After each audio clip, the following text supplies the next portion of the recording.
Bonsoir à toutes et à tous. Merci donc, mesdames et messieurs les élus, monsieur, non pas mesdames, mais monsieur la personne du public et les personnes qui nous suivent de chez elles, je vous souhaite la bienvenue à ce conseil municipal. Je vais vous demander, comme à l'accoutumée, de bien vouloir procéder à la désignation du secrétaire de séance. Est-ce que quelqu'un est volontaire? Je propose, sinon, Madame Petitbois. Qui est contre? Qui s'abstient? Je vous remercie. À l'unanimité, Madame Petitbois est nommée secrétaire de séance. Je procède maintenant à l'appel nominatif des membres du conseil municipal afin de vérifier le quorum. Bouchard-René présent. Monsieur Grave Pascal. Présent. Présent. Madame Messel Yolande. Présent. Présente. Monsieur Zorzut Jérôme. Présent. Présent. Monsieur Varocki Roland Vincent. Présent. Présent. Madame Pellissier Sylvie. Présent. Présente. Madame Covy Brigitte. Présent. Présente.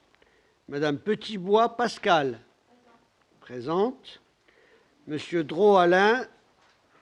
Procuration à Madame Pellissier. Monsieur Fleury Michel. Procuration à Monsieur Graff. Monsieur Sine Nicolas. Présent. Madame Gall Marie-Paul. Présente. Monsieur Justy Jacques, procuration à Madame Messel. Madame Guérin Carole, procuration à Monsieur Bouchard. Monsieur Casabianca Fabien, procuration à Monsieur Sine. Madame Laforest Sylvie. Présente. Monsieur Verrecchia Christian. Présent. Monsieur Saillé Jérôme. Présent. Madame Avinens Marie-Christine. Présente. Monsieur Reboul Régis, procuration à Monsieur Saillé jusqu'à son arrivée. Hein? Il a juste un petit peu de retard. Monsieur Duras Denis, procuration à Monsieur Choiselat. Monsieur Coutin Denis, présent, et Monsieur Choiselat Jean-Pierre, présent.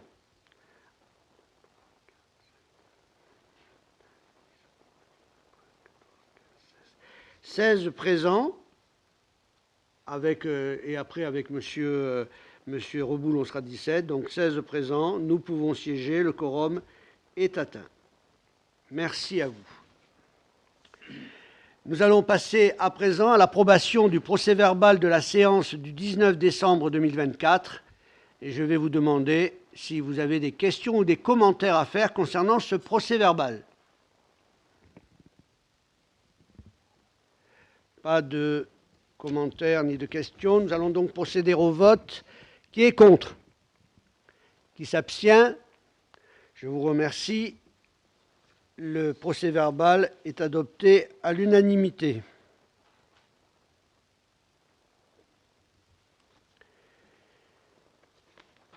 Nous passons à présent à la présentation des rapports et, en tout premier lieu, à la présentation des décisions prises par le maire sur délégation permanente.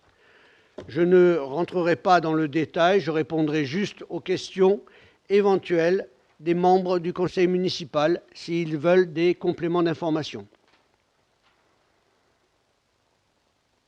Pas de questions, donc il n'y a pas de vote. Vous prenez acte de la présentation de ces décisions et je vous en remercie. Nous passons maintenant au rapport concernant l'adhésion à l'Association des petites villes de France. Donc la demande qui est faite aux membres du Conseil, c'est d'accepter notre adhésion à cette association qui, effectivement, est force de proposition et qui accompagne les communes. Alors on a le profil puisque c'est les communes de 2500 à 25 000 habitants et qui permettent effectivement, enfin l'ambition de cette association, c'est d'œuvrer dans l'intérêt des communes pour créer un véritable statut de l'élu local, renforcer la sécurité des élus locaux, valoriser le rôle du maire employeur et renforcer l'attractivité de la fonction publique territoriale, sauvegarder la présence des services publics dans les petites villes. Il est vrai que l'appartenance à ce type d'association est un moyen aussi de pouvoir bénéficier de certains labels qui sont des labels qui donnent lieu à des subventions, plus facilement à des subventions. Donc c'est toujours important d'appartenir à un groupe qui peut justement défendre nos intérêts et nous faire accéder à des labels genre Petite Ville de demain ou Mon Village d'abord, voilà, qui sont des dispositifs permettant de donner des moyens supplémentaires aux communes. Est-ce que vous avez des questions particulières sur cette adhésion? Monsieur Coutin, juste des questions concernant la curiosité, savoir comment fonctionne cette association. Donc, c'est quoi? C'est une revue ou des messages réguliers qui sont transmis aux élus et à la commune, où il y a des interventions de terrain qui peuvent être style consultanat, on va dire peut-être, ou choses comme ça, pour venir donc faire un bilan éventuellement de la commune et voir ce qu'elle peut proposer, cette association, ou c'est simplement informatif? Alors, c'est déjà, donc, si vous connaissez l'AMF, l'Association des maires de France, ben, c'est sur le même fonctionnement que l'AMF, c'est-à-dire il y a un accompagnement, il peut y avoir un accompagnement et un déplacement sur le territoire pour effectivement répondre à une demande particulière d'accompagnement et de soutien. Donc il y a actuellement 1200 adhérents, donc c'est assez représentatif. Sur les 36 000 communes, il y a quand même 1200 adhérents qui sont présents dans tous les départements de France métropolitaine et d'outre-mer. Et donc ça peut donner lieu effectivement à des interventions de personnes, d'élus sur le terrain pour nous accompagner.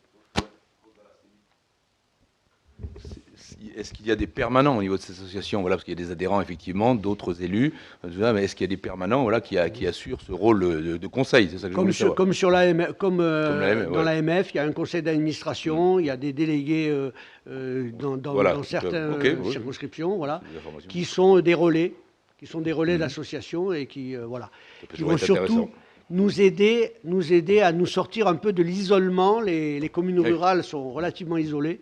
Et ça nous permet de rentrer dans un dispositif où on est un peu plus pris en compte. Soutenu, pris en compte. Voilà. Pourquoi pas, oui. Rien contre. Nous allons procéder au vote. Quels sont celles et ceux qui sont contre, qui s'abstiennent? Je vous remercie. L'adhésion à l'Association des petites villes de France est adoptée à l'unanimité des membres du Conseil.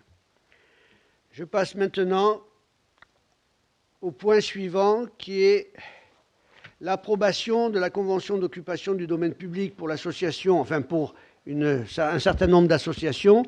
Et je donne la parole à Madame Pellissier, adjointe à l'association, au social. Quoi d'autre? Bonsoir. Oui. Il y en a d'autres, mais bon, là, ce soir, c'est pour les associations. Donc, ce soir, nous avons 5 associations qui nous demandent la gratuité des salles pour occuper soit le foyer, soit la MTL. La première, c'est l'ABI. Elle souhaite occuper le foyer municipal pour organiser les assemblées générales et les autres réunions en lien avec son objet social. Donc,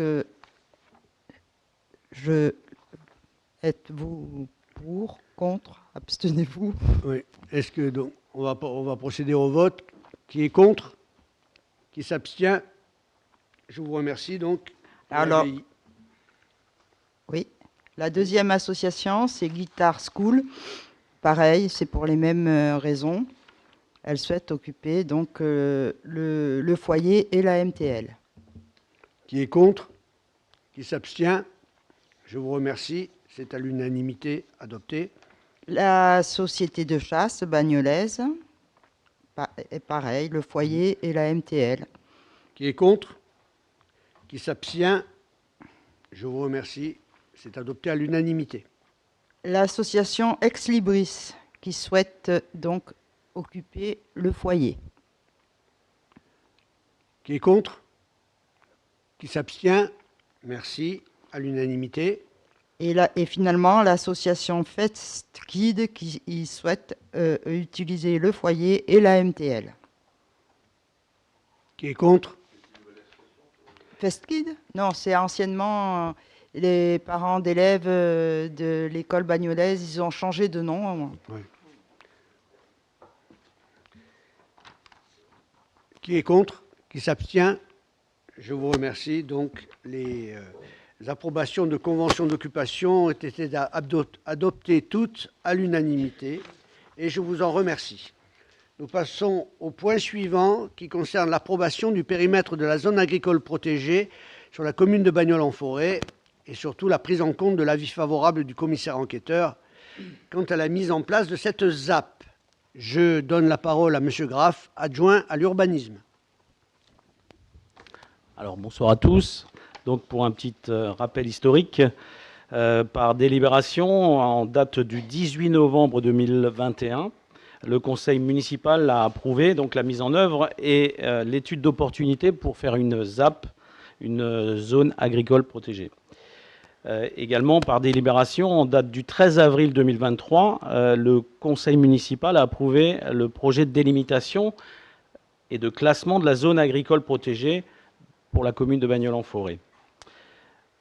Par arrêté du 11 octobre 2024, le préfet du Var a procédé à l'ouverture de l'enquête publique qui s'est déroulée donc du 18 novembre au 18 décembre 2024, soit une durée de 31 jours consécutifs.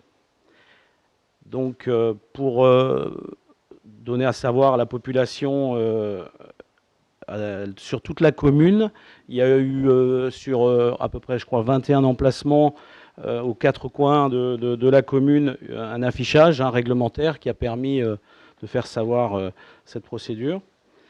Le commissaire enquêteur donc a, durant quatre permanences au niveau de la mairie, a reçu le public, donc les administrés qui souhaitaient prendre connaissance du périmètre de la ZAP et d'apporter éventuellement leurs observations. En parallèle, donc, un registre papier a été mis à la disposition du public en mairie, accessible aux horaires d'ouverture. La préfecture a mis en ligne également le dossier complet sur son site officiel, de même que la commune. Sur le site de la commune a ouvert une page sur son site internet donc, qui reprenait l'intégralité du dossier et publiant également au fil de l'eau tous les courriers, les éléments portés au registre d'enquête publique. La procédure d'enquête publique étant finalisée, donc le commissaire enquêteur a rendu son rapport et son avis. Donc il convient désormais de valider définitivement le périmètre de la ZAP. Donc les demandes d'exclusion qui ont été portées à la connaissance du commissaire enquêteur sur un certain nombre de parcelles, dont je vous épargnerai éventuellement de les nommer toutes, parce qu'il y en a quand même pas mal. Au final, donc, les modifications portent sur un nombre de parcelles qui ont pu être exclues de la ZAP. Donc il est en conséquence proposé au conseil municipal d'adopter la délibération, considérant quand même qu'après consultation des organismes et conformément à l'article R112.1.7 du Code rural et de la pêche maritime, le dossier a été soumis à une enquête publique du 18 novembre 2024 au 18 décembre 2024. Considérant également la modification du périmètre de la ZAP par la Chambre d'agriculture du Var, afin de prendre en compte des demandes d'exclusion de parcelles sur les plans et le rapport de présentation modifié en conséquence est joint. Considérant que l'aire totale du périmètre de la ZAP représente une surface de 453,80 hectares, il est donc proposé au conseil municipal aujourd'hui de valider le périmètre de la ZAP selon le plan de délimitation qui est joint en annexe que vous avez reçu de la présente délibération. Donc on est là pour approuver donc, le périmètre de la zone agricole protégée, approuver le rapport de présentation de la zone agricole protégée, prendre acte de l'avis favorable du commissaire enquêteur concernant la création d'une zone agricole protégée sur la commune de Bagnols, Et on sollicite également auprès de Monsieur le Préfet du Var l'arrêté permettant la finalisation du processus de création de la zone agricole protégée. Alors, est-ce que vous avez des questions sur la zone agricole protégée ?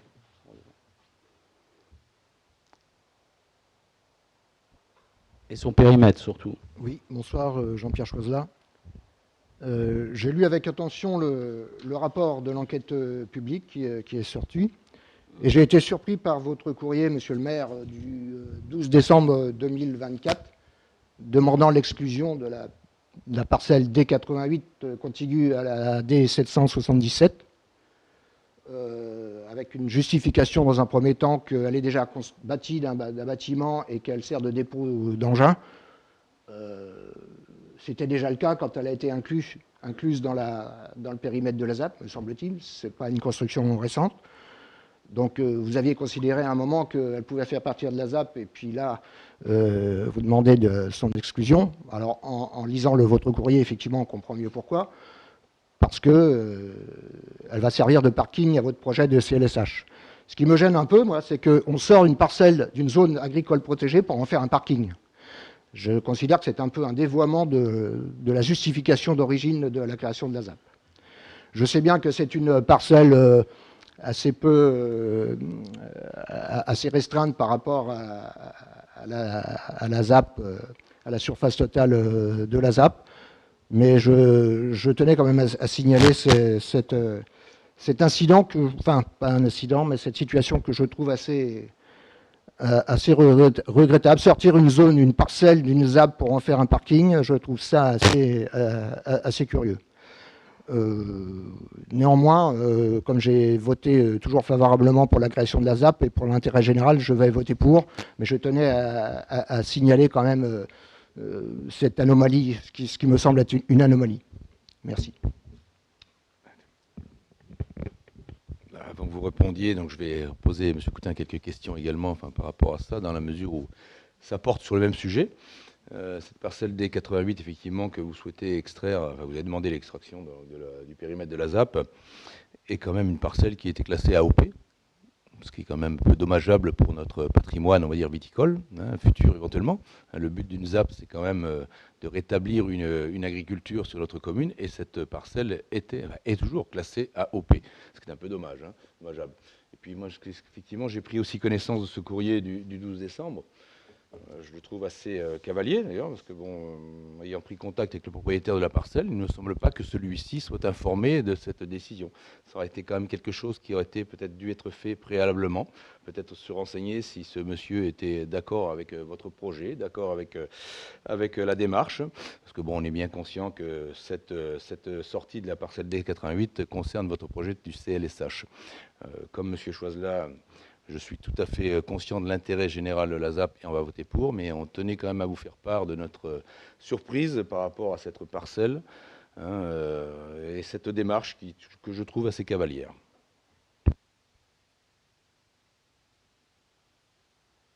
Donc je vais procéder à une réponse la plus courte possible.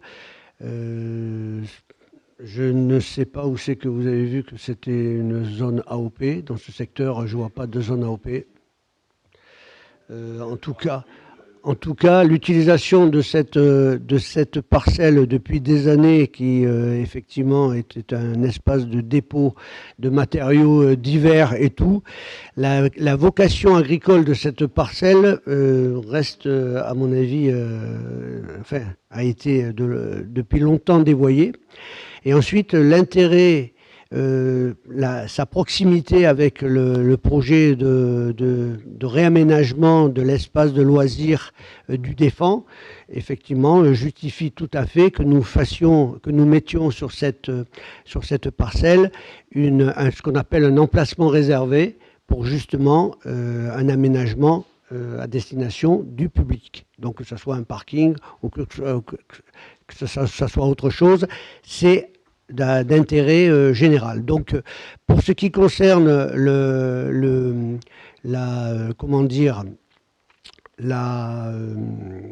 fait d'avertir le propriétaire, mais les propriétaires sont informés qu'il y a une enquête publique et qu'il y a donc des parcelles qui vont être incluses dans la ZAP comme des parcelles qui vont en être sorties.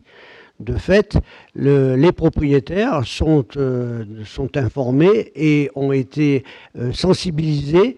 Donc, je n'ai pas à aller voir un propriétaire en particulier pour lui dire « je vais vous sortir de la ZAP », comme je n'ai pas à aller voir un propriétaire en lui disant « vous allez rentrer dans la ZAP ». Donc, je signale l'arrivée de M. Reboul. Donc, merci M. Reboul. Nous allons noter effectivement votre horaire d'arrivée. Merci. Donc là, à ce niveau-là, vous qualifiez cette attitude de cavalière. C'est un comportement tout à fait normal. Nous informons les administrés qu'il y a une enquête publique qui est en cours. Comme l'a dit M. Graff, nous avons affiché, nous avons publié, nous avons communiqué. Maintenant, nous n'allons pas prendre les gens par la main et leur dire « Monsieur, votre terrain, il va lui arriver ça. Madame, votre terrain, il va lui arriver ça. » Nous avons eu des personnes qui se sont déplacées, des personnes qui ont fait des commentaires. Donc le propriétaire était lui-même en droit de se dire je vais savoir que va devenir mon terrain. Tout à fait, je ne remets pas en cause effectivement ceci, mais il semblerait qu'il n'ait pas fait cette démarche. Je mets d'accord. Et ma question tout à l'heure et la méthode cavalière concernait non pas la sortie de la ZAP, mais c'est la qualification d'emplacement réservé. Donc vous avez fait état dans le courrier. Voilà pourquoi je disais c'était après le reste, la sortie, effectivement, c'est autre chose, c'est un autre terme. Et la notion d'emplacement réservé vous pose problème, M. Coutin ? Voilà. Parce que je comprends tout à fait pourquoi vous destinez cet emplacement réservé, sauf qu'à l'origine, à l'origine, votre projet, à un moment donné, votre projet prévoyait non pas de stationnement à cet endroit-là, mais un stationnement le long de la RD 47. C'est d'ailleurs pour ça que vous avez demandé un accord de déboisement et ainsi de suite. Donc ça, c'est un projet. Non, mais ça n'incluait pas. Ça n'exclut rien du tout. Voilà, simplement, c'était ça que je voulais rectifier, remettre dans le débat. Mais que pensez-vous ? Vous pensez que les emplacements réservés n'ont pas d'incidence sur les propriétaires ? Et oui, donc vous pensez qu'une commune n'a pas à exercer la possibilité d'avoir des emplacements réservés ? Ou est-ce que c'est celui-là que vous remettez en question, ou est-ce que c'est le principe ? Non, pas du tout. Voilà. Donc... Mais c'est bien ce que je dis, et c'est ce que je dis qui est cavalier, c'est d'avoir mis un emplacement réservé et de ne pas avoir informé le propriétaire, ni plus ni moins. C'est tout ce que je dis. Mais par honnêteté, on va dire. Dans le cadre de la révision du PLU, cet emplacement réservé sera effectivement identifié aussi. Il n'y a pas de souci. Effectivement, nous en discuterons à ce moment-là. Oui, tout à fait. Il n'y a pas de tout à fait. Nous sommes d'accord là-dessus. Effectivement, c'est quelque chose qui prendra forme au niveau du PLU. Nous sommes d'accord là-dessus. Et avec tous les autres emplacements réservés qui seront prévus sur la commune et qui auront une incidence sur les propriétaires. Ben oui, parce que sinon, une commune, si elle ne fait pas d'emplacement réservé, comment elle fait évoluer la structure de sa et comment elle fait pour mettre en place des installations nécessaires à l'usage collectif. Elle ne le fait pas. Bonsoir, Jérôme Saillet. Je rejoins totalement les arguments de Jean-Pierre Choisat et Denis Coutin. C'est vrai qu'on a fait de nombreuses réunions, maintenant ça remonte peut-être il y a bien 2 ans, au sujet de la ZAP, sur la zone bien définie, avec les parcelles, tout ça. On a toujours été dans le sens donc de la ZAP, même voté pour dans les précédents conseils. Cependant, c'est vrai que, comme mes collègues, moi, cette manœuvre-là, même si vous avez vos arguments qui, pour ma part, me convainquent pas, me dérange. Et pour ma part, même si je suis pour la ZAP, je cautionne pas ça, donc je m'abstiendrai. Après, Régis Reboul, sur le sujet, pour échanger sur le sujet des emplacements réservés, que je connais un petit peu, il ne faut pas, effectivement, je comprends effectivement qu'une collectivité doit avoir des projets. Sauf qu'effectivement, ça peut restreindre aussi d'autres projets sur d'autres propriétaires qui sont justement qui sont face à des emplacements réservés qui parfois durent très longtemps dans le temps. Et lorsque vous avez un projet, justement, un projet peut être bloqué, un projet personnel d'une entreprise, par exemple, peut être bloqué dans le cadre d'un emplacement réservé, justement, mais qui dure. On a des exemples sur le territoire français où des emplacements réservés ont bloqué des développements qui existent depuis 30 ans, parce que la collectivité, effectivement, à un moment donné, avait un projet, et puis finalement, il n'y avait plus d'argent pour le mener, enfin, pour différentes raisons, ne l'a jamais fait. Et là, pour le coup, vous êtes bloqué pour qu'un privé, quel qu'il soit, génère des investissements aussi. Et c'est juste ça aussi, il faut être attentif et l'avoir aussi en tête, parce que un emplacement réservé peut être nécessaire à un moment donné, mais peut être bloquant. Et aujourd'hui, faire une révision de PLU dans le cadre d'un projet privé, aujourd'hui, c'est très compliqué, quoi. Oui, j'entends bien M. Reboul, et ne vous inquiétez pas, sur la liste des emplacements réservés qu'on a prévus dans le cadre de la révision du PLU, on n'a pas été trop gourmand, et on a vraiment réfléchi aux emplacements réservés qu'il faut mettre en œuvre, parce qu'on l'a bien vu dans le PLU de 2014, celui qui est actuellement en cours, il y a un tas d'emplacements réservés qui ont été fixés et qui n'ont vu aucun aménagement particulier. Et donc, de ce côté-là, on sera vigilant. On sera vigilant, et d'ailleurs, on va retirer des emplacements réservés, justement, lors de la prochaine révision du PLU. Parce qu'absolument, et il y a de toute façon une durée légale à respecter sur un emplacement réservé s'il n'est pas mis en œuvre. Voilà. Donc c'est une logique, c'est pour ça qu'on profite de cette révision du PLU pour revoir les emplacements réservés, effectivement, ceux qui ont du sens et ceux qui n'en ont plus. Je reviens aussi sur le fait de faire un parking. Le problème, c'est qu'on a une vision sur le temps long, et je rappelle que l'espace de loisirs du Défend est amené à se développer pour être un vrai espace attractif de loisirs pour notre jeunesse, pour les familles. Et donc, il faut prévoir du stationnement. On ne peut pas demander aux gens de venir et se garer en bord de départemental 47 à l'arrache. Donc ce stationnement, il est nécessaire si on veut aller dans le sens de l'ambition d'un espace de loisirs qui soit dimensionné de façon à être suffisamment attractif. C'est certain, compte tenu de l'éloignement de ce site du village, comme on l'a fait déjà remarquer, c'est clair qu'il faut prévoir du stationnement. C'est clair. Pourquoi l'avoir incluse alors dans la ZAP, à l'origine?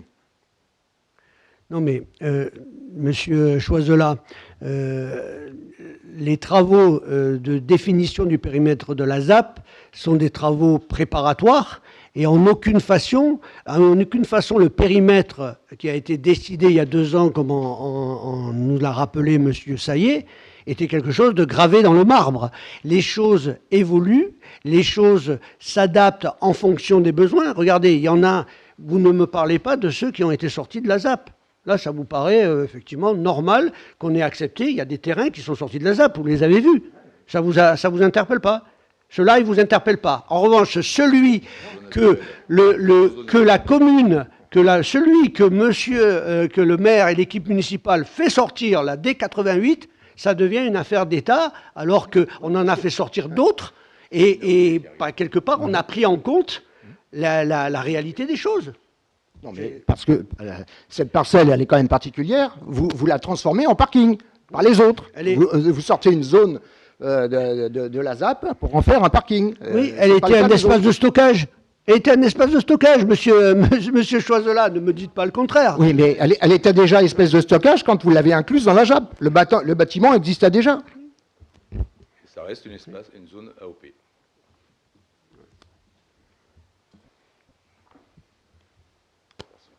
Juste pour revenir aux emplacements réservés, si la commune ne fait pas de travaux, on l'avait voté dans le cadre d'une délibération de la notion de délaissement, hein. Le propriétaire peut faire valoir son titre de propriété pour récupérer la parcelle. Il en était pour l'élargissement de la route. Là, vous trouviez dommage qu'on laissait revenir au propriétaire la notion d'espace réservé sur la départementale juste située à la sortie du village.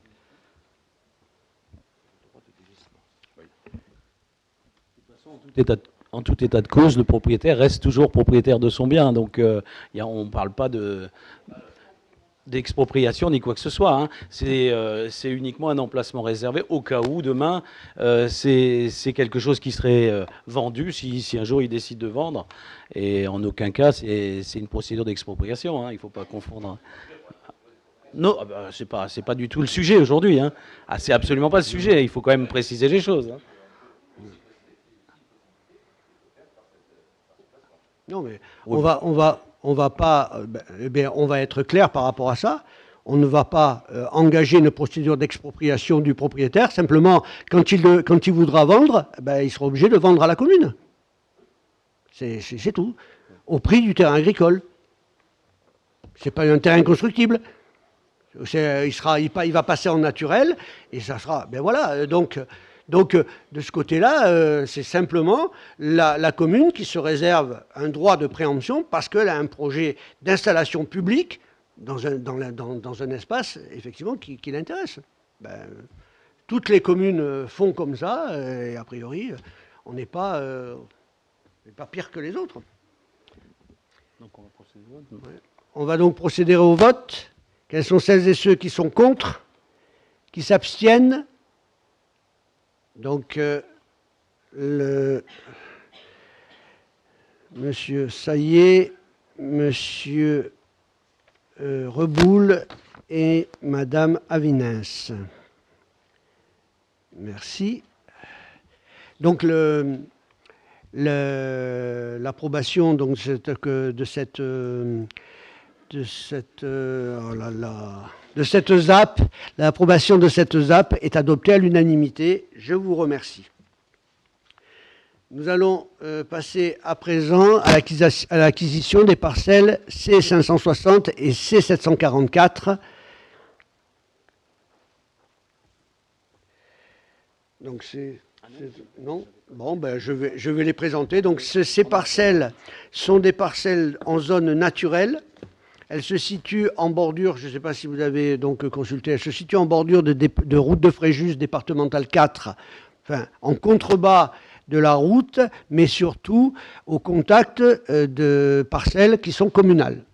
Donc elles agrandissent le communal et elles vont contribuer à la possibilité ou à l'ambition que nous avons de créer des espaces, enfin des itinéraires de mobilité douce pour permettre des randonnées en boucle qui permettraient par exemple, puisqu'il y a un itinéraire qui permet, quand on franchit la départementale 4, route de Fréjus, qui permet de rejoindre la Gardiette, l'itinéraire existe, il a été ouvert par les chantiers jeunes, donc ça nous permettrait effectivement de passer dans le communal et de rejoindre pour boucler cet itinéraire de la Gardiette en partant du village et en revenant, en partant par le cimetière, comment ça s'appelle, la piste du Petit Roc, la Gardiette, puis on redescendrait par cette parcelle et on reviendrait par l'Éculasse et on remonterait par le Canet et le chemin de la Planète, qui sera aussi remis en service. Et tout ça permettra donc une boucle de à peu près 4 à 5 km pédestres pour ceux qui voudraient découvrir le territoire. Donc voilà pourquoi nous voulons acquérir ces parcelles, parce qu'elles nous permettent donc de reprendre la main sur des parcelles qui permettraient la création de ces itinéraires. Démarche qui est à l'initiative de la commune ou l'initiative des propriétaires? Les propriétaires ont souhaité vendre leur parcelle et nous avons donc le droit de préemption, le droit de préférence en tant que jouxtant la parcelle, nous avons fait valoir ce droit de préférence.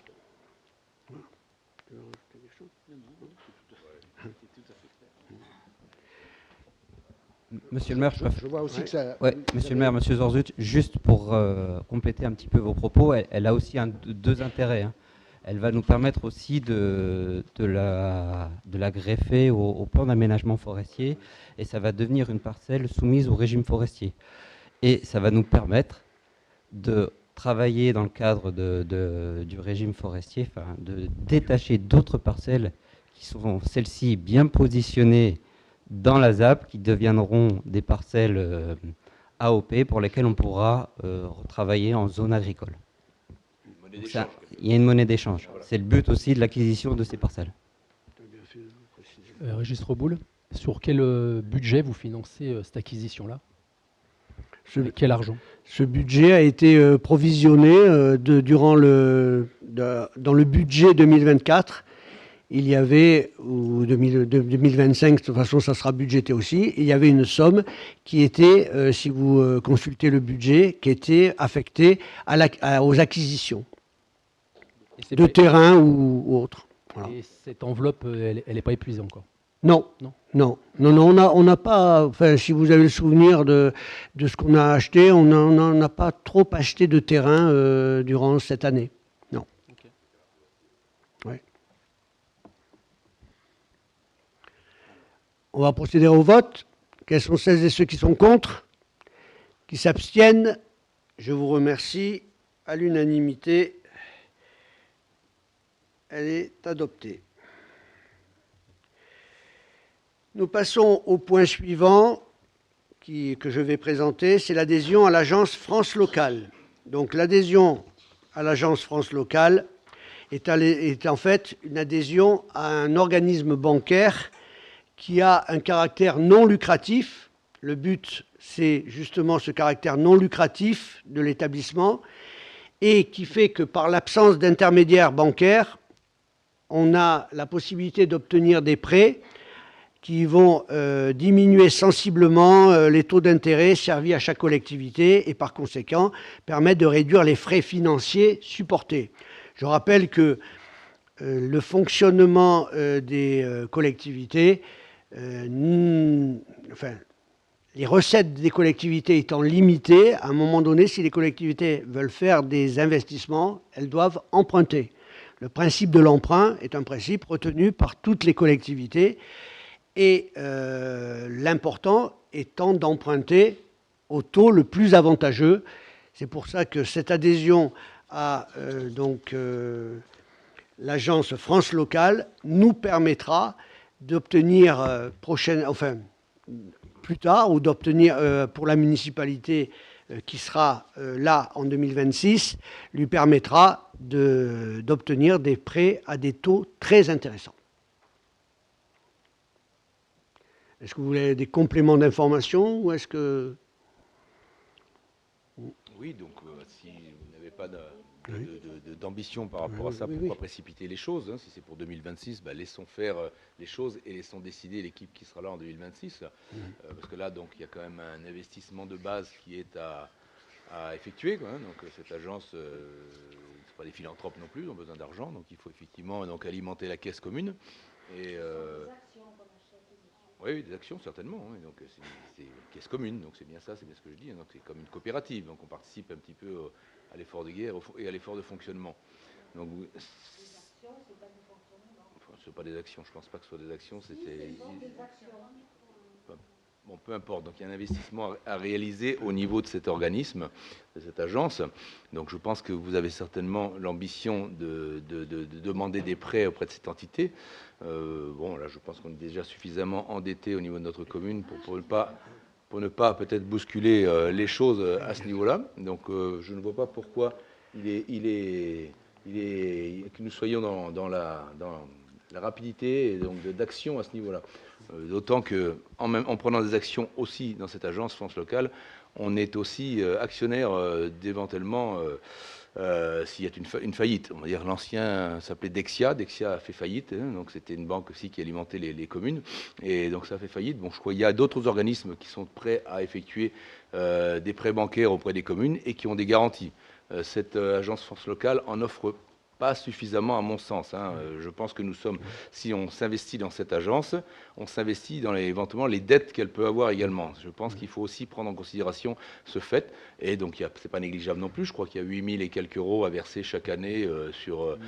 8 200 euros à verser pendant 4 ou 5 ans, 5 ans je crois. Donc ça fait quand même un petit peu... voilà, ça fait quand même 40 et quelques mille euros donc investis simplement pour être actionnaire donc de cette agence. Donc moi, effectivement, je ne suis pas d'accord dans la mesure où il n'y a pas de prêt à demander dans l'urgence actuellement. On a déjà quand même 3 700 000 hein, d'après l'encours de dette 2023, 3 708 413 euros. Donc ça me semble conséquent. Donc aucune précipitation à la matière et donc moi je voterai contre l'adhésion à cet organisme.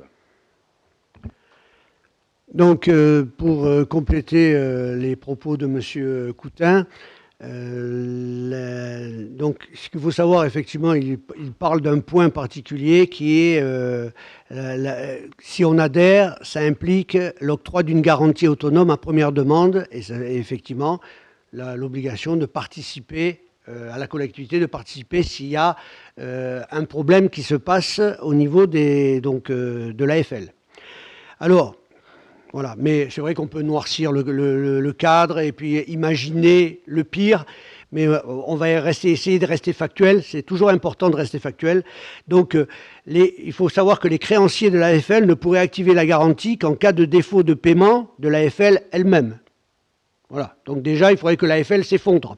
Bon, or, oui, non, mais c'est pas parce qu'il y a un organisme qui a été un mauvais gestionnaire qu'on peut attribuer cette mauvaise gestion à l'AFL.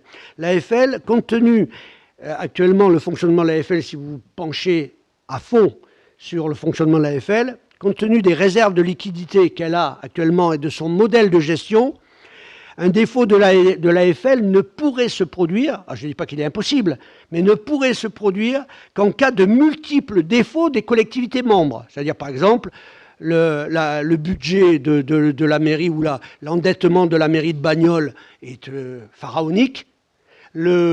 L'endettement d'une autre commune, de plein d'autres communes adhérentes serait effectivement énorme, et à ce moment-là, on serait obligé de le faire. Or, de participer. Or, ce scénario catastrophe, il ne fonctionne pas, il n'a pas fonctionné jusqu'à présent. Alors on peut toujours agiter effectivement en disant attention, attention, mais il n'a surtout pas fonctionné, il n'a jamais été activé, même au plus fort des crises de liquidité, c'est-à-dire en 1929 et en 2009. Donc je pense qu'on peut ne pas effectivement toujours tirer des sonnettes d'alarme en disant je vous avertis, je pense que c'est pas ça. Et je reviens sur le fonctionnement d'une équipe municipale. C'est sur le temps long qu'on travaille, monsieur, c'est pas à vue. Donc, ce qui est important, c'est d'obtenir cette adhésion. Pourquoi obtenir cette adhésion? Justement, parce que cette adhésion était assujettie à une obligation, c'est d'avoir une gestion saine.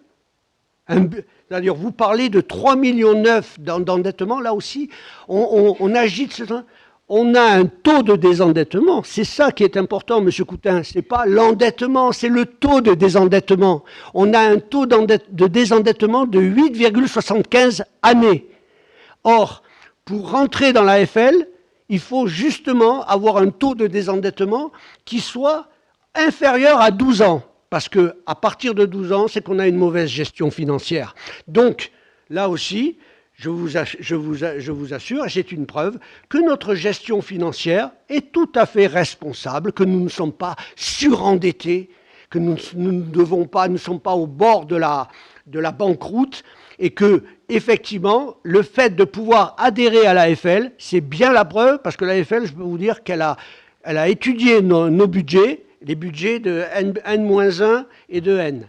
Et si elle nous accepte, c'est qu'on est dans les clous et qu'on a une bonne gestion. Donc, je pense qu'il ne faut pas l'éviter. Ce n'est pas 8 000 € qu'on va payer cette année.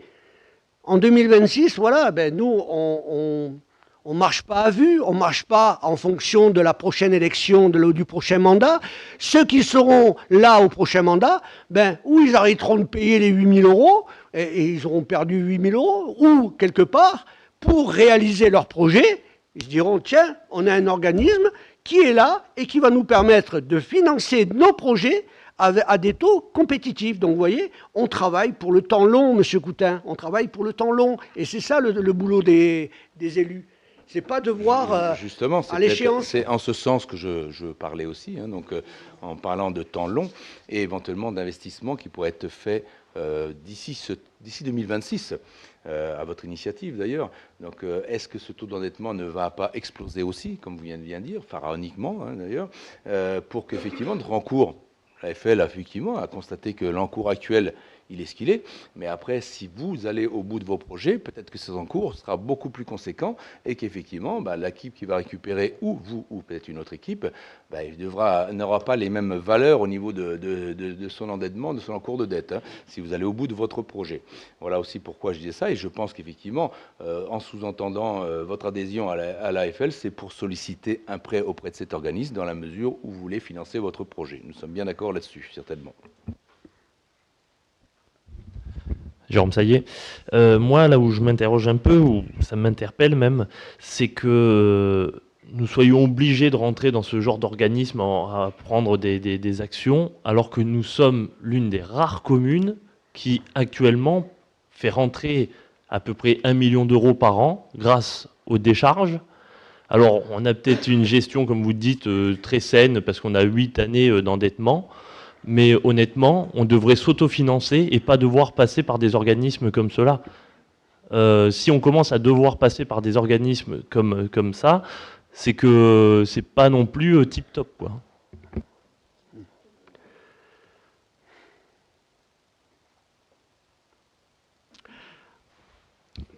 Pardon, oui, Régis Reboul. Quel taux, est-ce qu'ils vous garantissent des taux d'emprunt?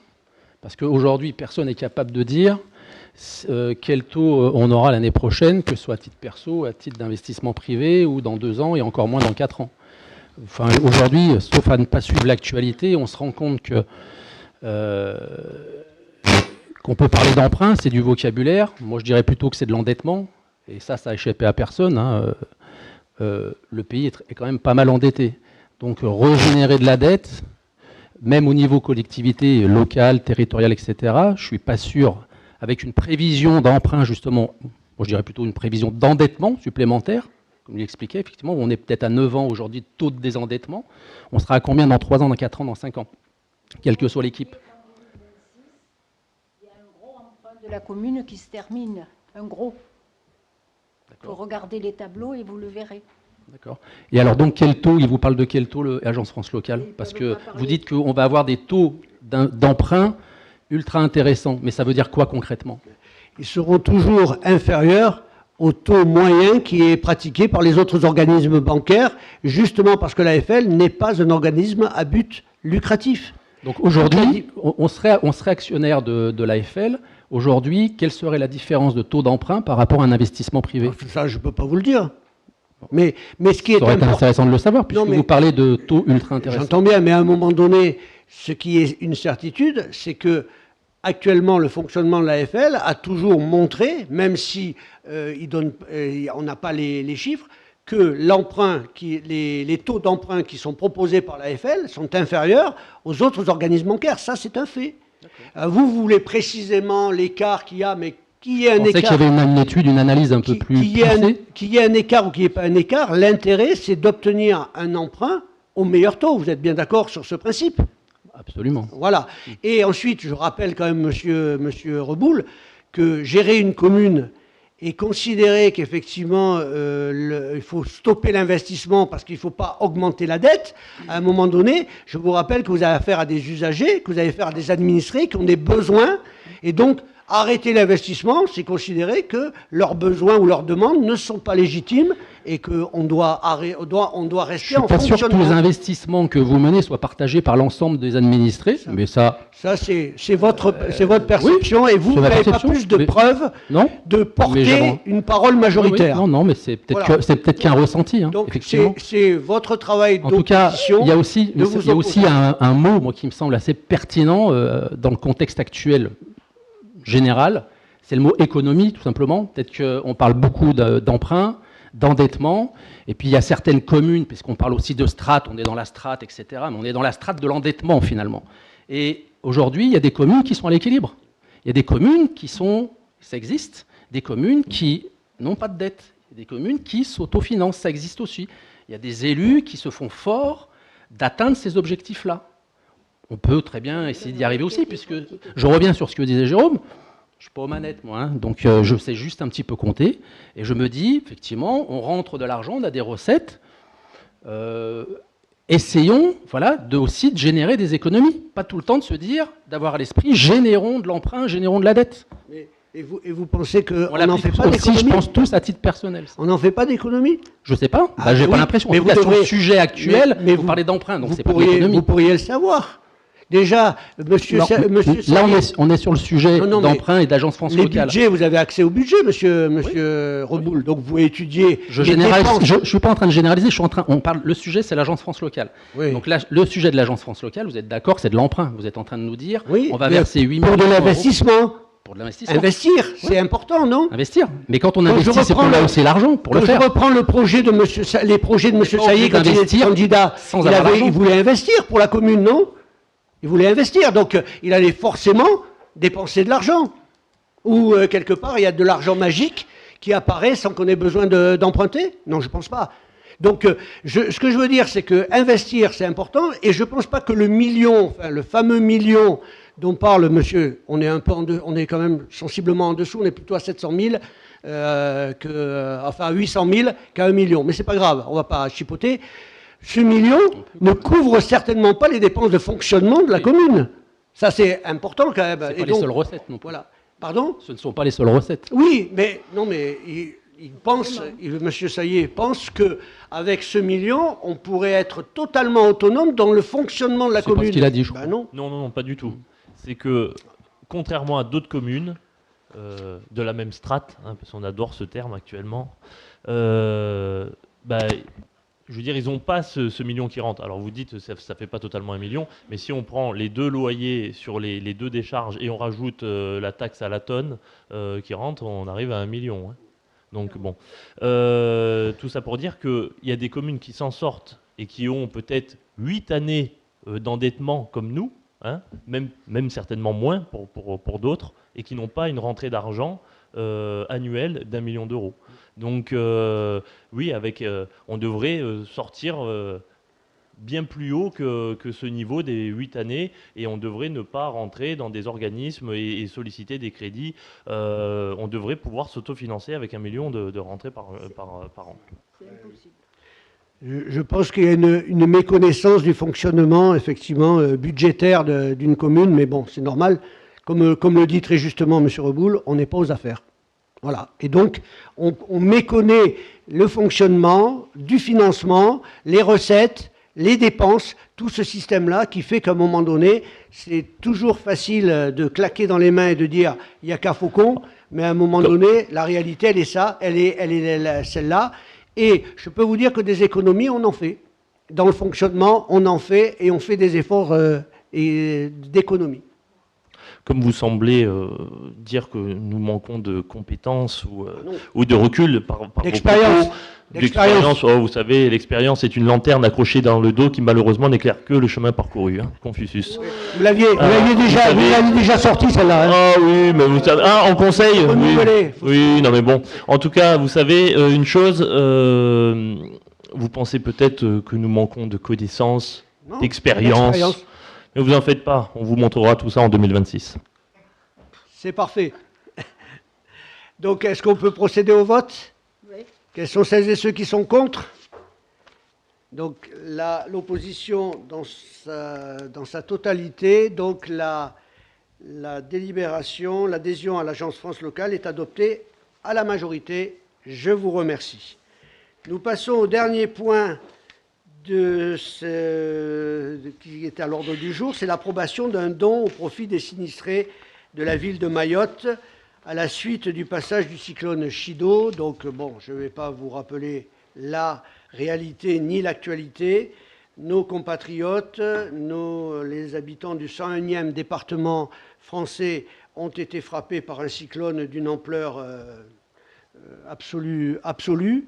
Et nous considérons que la solidarité nationale doit s'exercer, et nous proposons au conseil municipal de faire un don à la sécurité civile, je crois que c'est ça qu'on avait retenu, la protection civile, pardon, un don de 5 000 euros pour aider à la reconstruction et à la prise en charge des grands malheurs qui frappent nos concitoyens. Est-ce que vous avez des questions? on ne va pas remettre en cause l'initiative de ce don, qui est tout à fait justifié, effectivement, par rapport à la catastrophe qui touche Mayotte. Non, simplement, je voulais savoir sur quelle base vous étiez basé pour établir ce montant de 5 000 euros. Là, j'ai pu constater dernièrement que les communes avoisinantes avaient fait des dons bien inférieurs. Donc, je trouve généreux. Vous parlez d'économie, justement, tout à fait. Après, bon, effectivement, on ne votera pas contre, c'est clair. Mais je trouve que, voilà, 5 000 euros, c'est bien généreux. Eh oui. La générosité, c'est important. Tout à fait. Oui, oui. Mais ne vous inquiétez pas, ça ne va pas nous faire passer à 12 années d'endettement. Hein. Je ne sais pas si vous demandez un prêt voilà. auprès de la Ne vous inquiétez pas par rapport à ça. Je pense que voilà. Si d'autres communes ont fait d'autres choix, Oui, ça engage les communes qui ont fait ce choix. Moi, je considère qu'il ne faut pas jouer petit bras. Il ne faut pas avoir une solidarité du bout du doigt ou une solidarité en disant plus c'est loin de chez moi et moins je suis généreux. Hein, on a fait des gestes de grande générosité vis-à-vis de nos voisins de la Vésubie et de Nice quand il y a eu les catastrophes qui les ont frappés. Je pense que ceux qui habitent à Mayotte ont les mêmes... tout à fait. Voilà. Mais donc, bon, je tenais à le faire remarquer. Voilà. Du coup, vous n'avez pas répondu à la question sur quelle base vous avez fixé ce don de 5 000 euros. Comment vous l'avez déterminé? On l'a déterminé en se disant que, effectivement, pour moi, 1 000 ou 2 000 euros, c'était, somme toute, un bakchich, un pourboire. C'est une manière de faire de la solidarité sans s'engager. C'est déjà un geste. Voilà. Oui, il y a tout un tas de communes qui ne le font pas. Tout est un geste, tout est un choix. Moi, je pense qu'à un moment donné, 5 000 euros, c'est une manière de montrer qu'on accorde de l'importance à ses compatriotes du bout du monde. C'est une manière de dire, c'est pas parce que vous êtes loin que vous valez moins cher que ceux qui sont à côté. Non, c'est pas du tout ça le sujet, parce qu'il y a tout un tas de gens qui sont aussi en galère à côté de nous. Oui. Vraiment. Mais on s'en occupe, ne vous inquiétez pas, au CCAS, M. Coutin est bien placé pour savoir qu'on s'en occupe. Et c'est aussi important, aussi la proximité. Oui. Mais la proximité n'est pas négligée, ces 5 000 euros ne vont pas manquer à nos administrés qui seront dans le besoin. M. Coutin, ne vous inquiétez pas, M. Coutin est très assidu et veille justement à ce qu'on fasse le maximum. Nous allons procéder au vote. Quels sont celles et ceux qui sont contre, qui s'abstiennent? Donc je vous remercie. Le rapport est adopté à l'unanimité et l'ordre du jour de la séance de ce soir est épuisé. Je vous remercie. Tu veux oui, juste préciser par rapport à mes propos tout à l'heure, j'ai été maladroit concernant sur la notion du droit de délaissement. C'est le propriétaire peut en contrepartie exiger à la mairie qu'elle rachète sa parcelle réservée. C'est ça la notion de droit de délaissement. C'est pas ce que je vous ai dit tout à l'heure, mais on l'avait bien parlé dans le cadre, quand on ne fait rien au bout d'un certain nombre d'années, le propriétaire peut aussi la récupérer, et on l'avait voté dans le cadre du conseil municipal. C'est tout. Est-ce que les élus de la majorité ont des éléments qu'ils veulent porter, des éléments d'information qu'ils veulent porter à la connaissance de l'opposition?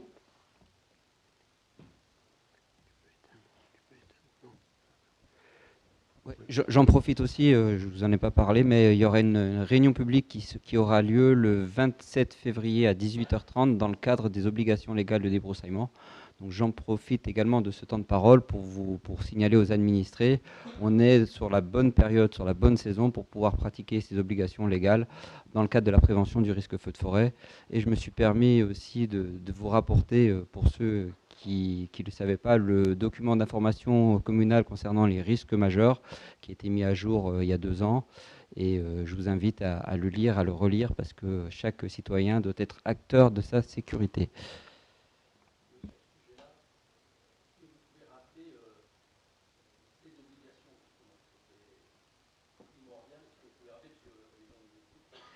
Alors, dans le cadre de la... à quoi ça sert? À quoi ça sert, voilà, et où est-ce qu'on le fait? Enfin, redonner un petit... Petit coup de La process, commune, quoi. en gros, la commune est soumise, 90% des habitants de la commune sont soumis aux obligations de légales des débroussaillements. Ça veut dire quoi? Ça veut dire que autour de votre maison, vous devez d'éliminer le maximum de végétaux, hein, afin d'éviter à ce que votre maison soit prise par les flammes ou que vous génériez un incendie vers la forêt. C'est pour protéger votre habitat. Et il est important d'avoir cette notion, c'est une discussion qu'on avait eue dans le cadre des vœux, et sachez que les sapeurs-pompiers ont une notion de défendabilité. C'est-à-dire que sur des risques majeurs, sur un feu de forêt majeur, il se peut qu'on ne peut pas mettre toutes les forces de secours au même endroit et qu'on fasse des choix. Et les choix seront faits de la manière suivante, c'est est-ce que votre maison est accessible par un chemin d'accès de 4 mètres de large? Est-ce qu'il y a de l'eau à proximité? Et est-ce que vous avez fait vos obligations légales de débroussaillement pour pouvoir protéger votre habitat, mais aussi pour pouvoir protéger les sapeurs-pompiers qui viendront avec leur véhicule pour pas qu'ils soient pris par les flammes en défendant votre maison? Et si à l'une de ces réponses c'est négatif, on peut faire des choix de dire, bah voilà, votre maison ne sera pas défendue et vous ne serez surtout pas en sécurité, puisque la notion de confinement est obligatoire. On essaie de confiner les gens avant de les évacuer, c'est beaucoup plus facile. Et vous êtes à l'abri dans votre maison si vous faites bien vos obligations légales de débroussaillement. Et sachez qu'en permanence, la police municipale a en charge de ce dossier. Des courriers sont envoyés régulièrement aux propriétaires. Plusieurs courriers successifs sont envoyés pour qu'il y ait une obligation de faire et une obligation de résultat. On se le doit pour protéger notre commune et pour protéger les habitants de la commune. D'autres informations que vous souhaitez porter à la connaissance de l'opposition?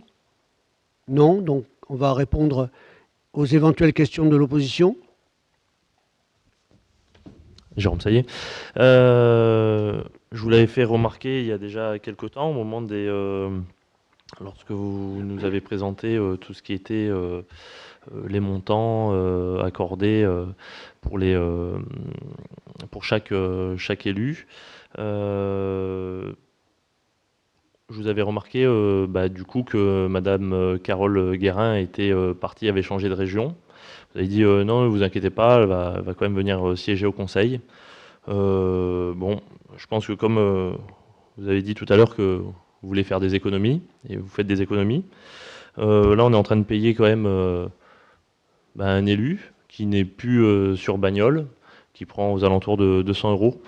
Alors je n'ai rien du tout contre elle, c'est une personne adorable, mais c'est plutôt contre votre politique que je n'accepte pas. Et une personne qui aujourd'hui ne travaille pas, alors vous allez nous dire, comme à l'époque pour Amandine Mansa, lorsqu'elle était élue, qu'elle était partie dans les îles, qu'elle faisait du télétravail et tout. Enfin bon, bref. Je sais que c'est aujourd'hui une personne qui n'est pas forcément en phase à prendre des indemnités et à être plus sur la commune. Vous avez essayé de la raccrocher au wagon. Donc bon, maintenant, honnêtement, je vois pas l'intérêt qu'une personne touche encore des indemnités sans fournir quelconque travail.